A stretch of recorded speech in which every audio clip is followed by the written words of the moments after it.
Hello and welcome back friends. आज हम एक पैसेज की रीडिंग करेंगे। आप देख सकते हैं इसका टाइटल है a tribute tribute to a beloved beloved teacher. इसको बिलवेड बोलते हैं, बिलव्ड नहीं, ठीक है। Beloved teacher. इस आर्टिकल के थ्रू आपकी वोकैबुलरी काफी एनहेंस होगी क्योंकि सिनोनिम एंटोनिम्स भी इंक्लूड किए हैं, लास्ट में रिवाइज करेंगे। और जब लास्ट में आपके लिए एक क्वेश्चन आंसर भी है एमसीक्यू की फॉर्म में, आप चेक कर सकते हो अपनी अंडरस्टैंडिंग आपको कितना समझ में आया है, ठीक है। और इसके आंसर्स भी आपको प्रोवाइड कर दिए जाएंगे। सो ओवरऑल वीडियो आपके लिए बहुत ही हेल्पफुल रहेगा। इसी के साथ लाइक कर दीजिए, चैनल पे पहली बार आए हैं तो सब्सक्राइब भी कर लीजिए, साथ ही नोटिफिकेशंस ऑन करना ना भूलें। और ट्रिब्यूट, सो ट्रिब्यूट का मतलब होता है श्रद्धांजलि, अ साइन ऑफ रिस्पेक्ट और एडमिरेशन, प्रशंसा या सम्मान का प्रतीक। सो ट्रिब्यूट मीन्स श्रद्धांजलि to a beloved teacher. Beloved means greatly loved, बहुत ही प्यारा हो जो। सो ऐसा ऐसा शिक्षक, उसके लिए श्रद्धांजलि। एक चीज का यहाँ पे ध्यान रखना, आपके मन में भी अगर आ रहा होगा कि can you pay tribute to a living person, क्योंकि ये वाला वर्ड आपने जनरली जो मर जाते हैं उनके लिए भी यूज करते हैं कि उनको श्रद्धांजलि अर्पित करी, लेकिन we can use it for a living person also. किसी के भी प्रति अगर हमको अप्रिसिएशन, प्रशंसा, रिस्पेक्ट, सम्मान शो करना हो तो हम ट्रिब्यूट पे करते हैं। सो आइए अब शुरू करते हैं passage. There was a farewell ceremony on her last day at school. So वहां देयर जो है यहाँ पे फॉल्स सब्जेक्ट है। फेयरवेल मीन्स विदाई, जहां पे आपका लास्ट डे हो और फिर कोई आपको कोई पार्टी दे रहा है, कोई सेरेमनी अरेंज कर रहा है, तो उसको बोलते हैं विदाई समारोह। सो एक विदाई समारोह था उनके ऑन हर लास्ट डे। यहाँ पे आपने हर प्रोनाउन पढ़ा, इससे हमको पता लग गया कि जिनकी फेयरवेल है, जिनको मिल रही है फेयरवेल, वो कोई लेडी है। ऑन हर लास्ट डे, आखिरी दिन, एट स्कूल, स्कूल में। सो यहाँ पे बोल सकते हैं कि उनके स्कूल के आखिरी दिन में एक विदाई समारोह था, फेयरवेल सेरेमनी थी। To which my parents and I were invited, जिसमें कि टू विच, इस फेयरवेल की बात हो रही है, टू विच जिसमें कि मेरे पेरेंट्स और मुझे इनवाइट किया गया था, आमंत्रित किया गया था। प्लूरल सब्जेक्ट हो गया यहाँ पे पेरेंट्स एंड आई। सो यहाँ पे वर्ब भी प्लूरल फॉर्म में है, पैसिव वॉइस में लिखा गया है सेंटेंस। यहाँ पे एक चीज का ध्यान रखिए, जब हम बोलते हैं माई पेरेंट्स एंड खुद को भी इंक्लूड करते हैं तो हम आई सब्जेक्ट का यूज करते हैं, मी नहीं बोलते। मी रॉन्ग हो जाएगा क्योंकि ये ऑब्जेक्ट होता है। माई पेरेंट्स एंड मी अगर ऐसे बोलेंगे तो वो रॉन्ग हो जाएगा, ठीक है। सब्जेक्ट की जगह में आई आएगा, subject I. To which my parents and I were invited, जिसमें कि मेरे माता पिता और मुझे इनवाइट किया गया था, आमंत्रित किया गया था इस फेयरवेल सेरेमनी में। It was a touching ceremony, ये जो सेरेमनी थी, it means farewell ceremony, pronoun है उसके लिए, ये थी एक टचिंग। और टचिंग यहाँ पे वर्ब नहीं है, ये एडजेक्टिव है। टचिंग का मतलब हो गया भावुक कर देने वाली, इमोशनल सेरेमनी थी, इमोशनल समारोह था। इन अ सोलम, सोलम एंड साइलेंट है, इन अ सोलम काइंड ऑफ वे। सोलम का मतलब होता है सीरियस या फॉर्मल, कोई भी गंभीर या आदर से भरा हुआ। सो ये जो सेरेमनी थी ये कैसे थी, अपने ही तरीके से एक गंभीर सेरेमनी थी या सीरियस सेरेमनी थी, एक फॉर्मल सेरेमनी थी। काइंड ऑफ वे मीन्स तरीके की। The city corporation sent a representative, city corporation नगर निगम ने एक, रिप्रेजेंटेटिव मीन्स प्रतिनिधि भेजा, सेंट भेजा। किसी भी संस्था में जो काम करते हैं उनको बोलते हैं रिप्रेजेंटेटिव। सो इन्होंने, नगर निगम ने एक प्रतिनिधि भेजा। And so did the two main political parties. So did means ऐसा ही किया, दो मुख्य पॉलिटिकल पार्टीज ने भी, उन्होंने भी अपने अपने रिप्रेजेंटेटिव्स भेजे। The city corporation sent a representative and so did the two main political parties, और वैसा ही इन दो पॉलिटिकल पार्टीज ने भी, मुख्य पॉलिटिकल पार्टीज ने भी किया, उन्होंने भी अपने अपने रिप्रेजेंटेटिव्स भेजे। देयर वर मेनी स्पीचेस, बहुत सारे भाषण दिए गए, स्पीचेस मतलब भाषण। And my grandmother was garlanded, garlanded by a girl from every class, और मेरी दादी को गार्लैंडेड मीन्स माला पहनाई गई। सो गार्लैंड का मतलब होता है माला, और गार्लैंडेड ये वर्ब फॉर्म ही है कि उनको माला पहनाई गई, बाय अ गर्ल एक लड़की के द्वारा फ्रॉम एवरी क्लास, हर एक क्लास से एक लड़की ने उनको माला पहनाई। पैसिव में लिखा गया है ये शी वॉज गार्लैंडेड, मीन्स उनको माला पहनाई गई हर एक क्लास से एक एक लड़की से। देन द हेड गर्ल, उसके बाद head girl. So head girl क्या होती है, फर्स्ट से 12th तक जो क्लासेस होती हैं सीनियर मोस्ट क्लास से चुने जाते हैं head boy head girl school में। सो जो मुख्य छात्रा थी, a particular favourite of hers, particular खास तौर पर जो फेवरेट थी, पसंदीदा थी, ऑफ हर्स मतलब मेरी दादी की वो पर्सनल फेवरेट थी। हर्स जो है यहाँ पे पर्सनल प्रोनाउन है और ये फेमिनिन पर्सनल प्रोनाउन है, क्योंकि हम यहाँ बात कर रहे हैं उनकी दादी की कि उनकी वो पसंदीदा हेड गर्ल थी, तो इसलिए यहाँ पे क्या है, ये personal pronoun. Unveiled the farewell present, उसने क्या किया, अनवील किया मीन्स पर्दा उठाया। जो व्हील होता है VEIL, उसका मतलब होता है कोई पर्दा या मास्क, और अनवील मीन्स उस पर से पर्दा उठाना या दूसरों के सामने उजागर करना, पहली बार रिवील करना। सो उसने अनवील किया, उद्घाटन किया एक तरीके से फेयरवेल प्रेजेंट का, उस फेयरवेल में जो उनको उपहार देना था वो उसने खोला। इसको अनवील यहाँ पे यूज किया गया है वर्ड कि उसका उद्घाटन किया उसने, रिवील किया सबके आगे फेयरवेल का क्या उपहार था। The girls had bought for her by subscription, जो कि सारी गर्ल्स ने हैड बॉट खरीदा था। सो हैड के साथ वर्ब थर्ड फॉर्म लगी है, पास्ट परफेक्ट में है ये, जो कि सारी लड़कियों ने मिलकर खरीदा था फॉर हर उनके लिए, बाय सब्सक्रिप्शन। और सब्सक्रिप्शन का मतलब होता है योगदान के माध्यम से, कि मैं सब लोगों ने कुछ कुछ पैसे कंट्रीब्यूट किए थे और मिला के फिर वो प्रेजेंट खरीदा था, फेयरवेल का प्रेजेंट। सो सब्सक्रिप्शन के बदले आप कॉन्ट्रीब्यूशन भी बोल सकते हो। It was a large marble model of the Taj Mahal. अब ये क्या था, एक बहुत ही बड़ा, मार्बल मतलब संगमरमर, एक पत्थर है, उसके मॉडल था एक। It had a bulb inside, जिसके अंदर की एक बल्ब था, लाइट बल्ब था, and could be lit up, जो कि जलाया जा सकता था। कुड यहाँ पे मोडल वर्ब है कि मर्जी है, it could be lit up, उसको भी लाइट कर सकते थे, जला सकते थे, लाइक अ टेबल लैम्प, एक टेबल लैम्प की तरह भी उसको यूज किया जा सकता था, क्योंकि ताजमहल जो मॉडल था मार्बल का बना हुआ, उसके अंदर एक बल्ब था।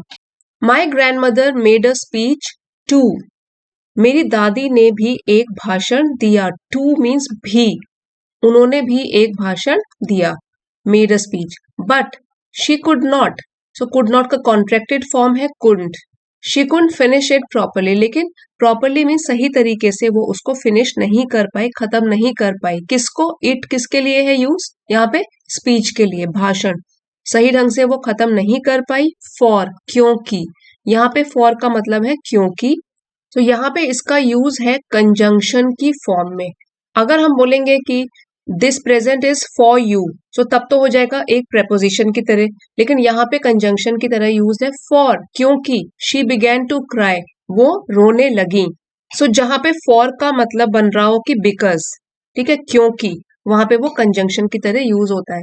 For she began to cry, वो रोने लगी। Before she got to the end of it, before means पहले, she got to the end of it, speech के या भाषण खत्म करने से पहले ही वो रोने लगी। वो इसको ठीक ढंग से समाप्त नहीं कर पाई, क्योंकि अंत तक पहुंचने से पहले ही वो रोने लगी, began to cry. And had to stop, और उन्हें रुकना पड़ा, हैड टू, उन्हें रुकना पड़ा। टू वाइप अवे मीन्स पोंछना, साफ करना, वाइप अवे पोंछना, हर टीयर्स अपने आंसू। स्पीच बीच में छोड़ दी, खत्म नहीं कर पाई क्योंकि वो रोने लगी, और आंसू पोंछने के लिए, वाइप अवे करने के लिए अपने आंसू, उनको रुकना पड़ा। आई टर्न्ड अवे, सो यहाँ पे टर्न्ड अवे का मतलब है कि मैंने नजर फेर ली उनसे। अभी तक तो मैं उनको देख रही थी, जो भी ऑथर बता रहे हैं यहाँ पे माए, ठीक है। तो टर्न्ड अवे मीन्स मैंने नजरें हटा ली उनमें से, नजर फेर ली। When she began dabbing at her eyes, जब उन्होंने शुरू किया, बिगैन मतलब शुरू किया, और डैबिंग का मतलब होता है कि हल्के हल्के से पोंछना, कोई भी चीज पोंछना। तो यहाँ आंसू की बात हो रही है, जब उन्होंने धीरे धीरे पोंछना शुरू किया, डैब करना शुरू किया, एट हर आईज, अपनी आंखों को, with a huge green handkerchief, D यहाँ पे साइलेंट है, ह्यूज मीन्स बड़ा, ग्रीन कलर का, हैंकचिफ मीन्स रुमाल, बड़े से ग्रीन रुमाल से जब वो आंखें हल्के हल्के पोंछ रही थी तो मैंने अपनी नजरें वहां से हटाई और कहीं और देखने लग गई। एंड डिस्कवर्ड, और मैंने पाया। To my surprise, to my surprise इस एक्सप्रेशन को हम तब यूज करते हैं जब कोई ऐसी चीज हो जिसकी हमने कल्पना नहीं की थी, हमको आश्चर्य हो, हम सरप्राइज हो जाए। टू माई सरप्राइज, जब मैंने डिस्कवर किया, पाया, टू माई सरप्राइज आश्चर्य हुआ मुझे, that many of the girls sitting around, कि बहुत सारी लड़कियां जो कि मेरे आसपास बैठी थी, सिटिंग अराउंड आसपास मी, सिटिंग अराउंड मी मेरे आसपास बैठी थी, वर वाइपिंग वो भी पोंछ रही थी, देयर आईज टू अपनी अपनी आंखों को भी वो भी पोंछ रही थी। पास्ट कंटिन्यूअस टेंस में है ये वाला कि सेंटेंस, कि जब वो भी अपनी आंखें पोंछ रही थी जो मेरे आसपास बैठी थी। आई वॉज वेरी जेलस, मैं बहुत ही जलन से भर गई। भर गई या भर गया अभी तक तो हमको बताया नहीं है कि क्या है।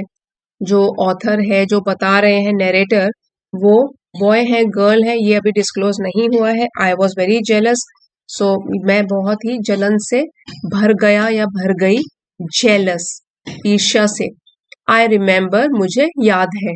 I had always taken it for granted, taking something for granted ये बहुत अच्छी फ्रेज है। Taking something for granted means किसी चीज को स्वाभाविक रूप से ही सच मान लेना। To never think about something because you believe that will be always available with you, जैसे कि कई बार हम बोलते हैं don't take your mother for granted, कि हमको लगता है कि मदर तो है ही है यहाँ पे, सो हम उनको हल्के में लेना शुरू कर देते हैं। To fail to appreciate because of over familiarity, so कोई चीज जिसको हम ऐसे कहते हैं कि स्वाभाविक रूप में ये तो हमारे पास है ही है, तो that means we are taking something for granted. जैसे अगर पढ़ाई के लिए बोले कि चलो पढ़ाई तो हो ही जाएगी, सो आप ऐसे बोल सकते हो don't take your studies for granted, ये मत सोचो कि ये तो है ही है, हो जाएगा, सीरियसली पढ़ाई करो एग्जाम्स के लिए, ठीक है। Don't take anything for granted, ये एज्यूम मत कर लो कि ये तो होगा ही होगा, ये तो हो ही जाएगा, या हल्के में कोई चीज को लेना। So taking something for granted. I had always taken it for granted, मैंने तो इस चीज को हमेशा ही हल्के में ले लिया था। That it was my own special right to love her, कि वो तो माई ओन मीन्स मेरा खुद का स्पेशल स्पेशल राइट विशेष अधिकार था उन्हें प्यार करना। यहाँ बोलने का मतलब है कि मैं अब तक सोच रहा था या सोच रही थी कि सिर्फ मेरा ही अधिकार है उनके प्यार पर। I did not know how to cope, so मुझे समझ नहीं आया, मुझे नहीं पता चला। डिड के साथ वर्ब की फर्स्ट फॉर्म लगती है हमेशा, नेगेटिव में है यहाँ पे लेकिन वर्ब की फर्स्ट फॉर्म लगी है। आई डिड नॉट नो, मुझे नहीं मालूम था। हाउ टू कोप, मैं कैसे सामना करूं, कैसे मैनेज करूं, कैसे हैंडल करूं। विद द डिस्कवरी, जब मुझे ये पता चल गया that my right had been infringed infringed by a whole school, जब मुझे ये पता चला, ये डिस्कवर हुआ कि जो मेरा अधिकार था, my right had been infringed। infringed जो है वो वर्ब है, उसका मतलब होता है कि किसी के अधिकार का हनन करना। to violate somebody's right, कि जो मेरा खुद का अधिकार था उनके ऊपर, उसका तो हनन हो चुका था पूरे के पूरे स्कूल से, स्कूल के द्वारा। सो इस लाइन का ये मतलब हुआ कि पूरा स्कूल मेरे दादी से इतना प्यार करता था, सब लोग रो रहे थे, सब अपना प्यार उनके प्रति दिखा रहे थे। सो अब तक जो मैंने अपना केवल अपना ओन स्पेशल राइट माना था कि सिर्फ मेरा अधिकार है अपनी दादी पर, वो यहाँ पे मैंने खो दिया। इट हैड बीन इन्फ्रिंज्ड, उसका अतिक्रमण हो चुका था, उस अधिकार का हनन हो गया था, वायलेट हो गया था बाय द होल स्कूल, पूरे के पूरे स्कूल के द्वारा। सो लास्ट में नरेटर ने यही शेयर किया है कि अब तक जो मुझे लगता था कि सिर्फ मेरा राइट है और मैं ही उनको चाहता हूँ, ये अधिकार उनसे छीन लिया गया था पूरे स्कूल के द्वारा, क्योंकि पूरे स्कूल का उनकी दादी के प्रति प्रेम था, रिस्पेक्ट था, अफेक्शन था।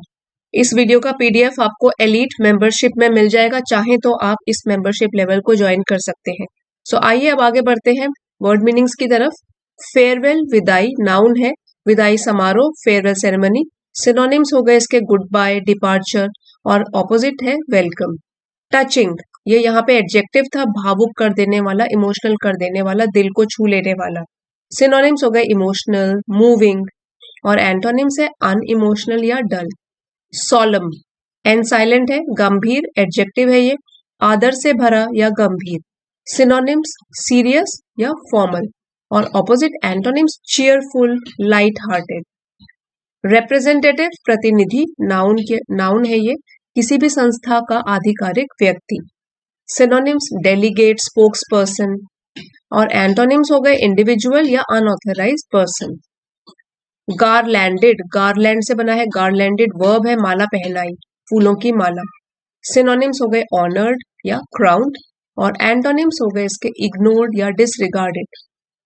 फेवरेट पसंदीदा एडजेक्टिव है, सबको जो बहुत पसंद हो। सिनोनिम्स हो गए प्रेफर्ड, बिलवेड। और opposite meaning hated, disliked. Unveiled means उद्घाटन करना, दूसरों के आगे प्रकट करना, पहली बार कुछ प्रकट करना, वर्ब है।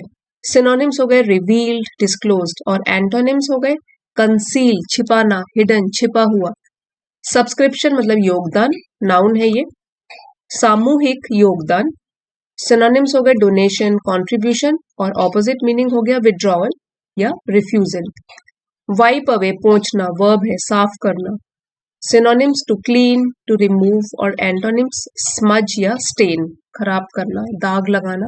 डैबिंग, हल्के से छूकर पोंछना, वर्ब है, धीरे धीरे साफ करना। तो सिनोनिम्स हो गए पैटिंग या टचिंग। और एंटोनिम्स हो गए rubbing, scratching. Handkerchief, D silent है, रुमाल, नाउन, ये तो सबको पता है रुमाल क्या होता है, ठीक है। क्लॉथ हो गया, एंटोनिम इसके हो गए कि क्लॉथ मटेरियल के नहीं, दूसरे पेपर के, टावल या टिश्यू। वाइपिंग, पोंछना, वर्ब है, किसी चीज को साफ करना। सिनोनिम्स है क्लीनिंग, रबिंग। ऑपोजिट मीनिंग है डर्टिंग या स्टेनिंग। जेलस होता है ईर्ष्या से भरा हुआ, जलन से भरा हुआ, एडजेक्टिव है, जलन महसूस करना। सिनोनिम्स हो गए एनवियस, पोजेसिव। और antonyms content, unconcerned. Taken for granted मतलब कि सच मान लेना या हल्के में ले लेना, ये फ्रेज है, किसी चीज को स्वाभाविक रूप से ही मान लेना। सिनोनिम्स हो गए अज्यूम्ड, एक्सपेक्टेड। और एंटोनिम्स डाउट, क्वेश्चन। कोप मीन्स सामना करना, वर्ब है, किसी भी कठिनाई को झेलना। और सिनोनिम्स हो गए manage and handle. Opposite meaning surrender या गिव अप, हार मान लेना। कोप हो गया सामना करना, ऑपोजिट हो गया हार मान लेना। इनफ्रिंज्ड, अतिक्रमण करना, किसी के अधिकार का हनन करना। सिनोनिम्स वायलेट या ट्रेसपास, ये वाला वर्ड आपने सुना होगा, गार्डन के बाहर एक, जैसे कई बार फूल उगे होते हैं गार्डन में, जैसे एक बोर्ड लगा होता है, ट्रेसपासर्स विल बी प्रोसिक्यूटेड, जो भी ट्रेसपास करेंगे, यहाँ पे बिना अधिकार के जाएंगे, सो उनको सजा मिलेगी। एंटोनिम्स हो गए रिस्पेक्टेड या प्रोटेक्टेड। अब कुछ क्वेश्चन आंसर्स हैं, अगर आपको सही में समझ आ गया है, पूरा कॉम्प्रिहेंशन हो गई है अच्छे से, तो तब आप इसको सॉल्व कर सकते हो। सो वीडियो पॉज करके आप इसका आंसर सिलेक्ट कर सकते हो, बाद में सारे आंसर्स शेयर किए जाएंगे, आप पिन्ड कमेंट में, इस वीडियो के पिन्ड कमेंट में सही आंसर से टैली कर सकते हो। The farewell ceremony described in the passage is for the author's mother used to teach at his or her school, mother of head girl teaching at her school, grandmother of head girl no longer teaching at school, grandmother of author who used to teach at the school। Pause करके आप इसका answer देख सकते हैं। The farewell ceremony made everyone feel sad, unhappy, happy या bad। Next है before the writer attended the ceremony he or she had thought that he or she was the only child who loved her, all the girls in the school loved her grandmother, only a few girls in the school loved grandmother, only his or her parents loved grandmother। Video pause करके आप इनके answers tick mark कर सकते हो। इसके answers आपको कुछ time के बाद पिन कमेंट्स में मिल जाएंगे, वहां से टैली कर सकते हैं। आज का वीडियो आपके लिए अगर हेल्पफुल रहा है friends, please don't forget to like, share and subscribe. मिलते हैं अगले वीडियो में। Thank you for watching. अगर आप कोई भी और कमेंट देना चाहते हो रिगार्डिंग वीडियोस या आने वाले वीडियोस के लिए, feel free to drop down your comments. Thank you for watching.